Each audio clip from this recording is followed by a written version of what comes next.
Before the village stirs. Before the rooster calls. Before the mist lifts from the mountain valleys and the pale light of dawn touches the stone paths, he is already standing. His name was Jean. And what he carried in his chest, that mattered far more than his name. The training ground is empty. It is always empty at this hour. The wooden posts are dark with frost, and his breath rises in slow clouds into the black air above him. His sandals are thin. His hands are scarred from years of practice. His body aches in places that have forgotten what it felt like not to ache. And still he swings. One stroke. Another.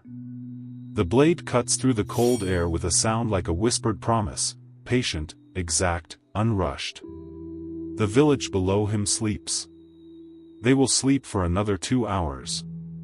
Some will wake to warm fires and soft rice and the comfortable sounds of morning. And they will look up at the mountain and they will not understand what they see. They never understood. There was a time, long ago, when he was not so alone. He had a friend named Kenji, a man quick to laugh, quick to drink, quick to find pleasure in whatever the day offered. Kenji believed that life was meant to be enjoyed immediately. Why train in the cold when there was warmth? Why delay today's comfort for tomorrow's uncertain reward? They had grown up together, learned together, walked the same mountain paths as boys. But somewhere along the road, their paths had quietly divided. One morning, Kenji waited at the gate of the training ground while Jean completed his 3rd hour of practice. His arms hung loose at his sides. His face wore the particular expression of a man who had come to say something difficult. "You are going to break yourself," Kenji said. "And for what? No one is watching. There is no war. There is no lord who demands this of you." Jean lowered his blade. He looked at his friend with steady eyes and said nothing. Not because he had no answer. But because the answer was not for Kenji.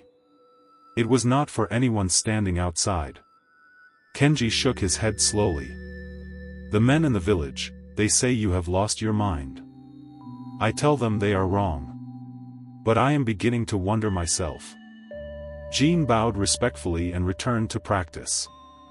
Kenji did not come back. The loneliness arrived like winter. Gradually, and then all at once. His younger sister sent word through a traveling merchant that the family was concerned. He was neglecting relationships, she said. He was refusing invitations. He trained through festivals and through feasts, through weddings and through market days. What kind of man, she asked, chooses a cold training ground over the warmth of his own family's hearth? He wrote back 3 words, "I am here."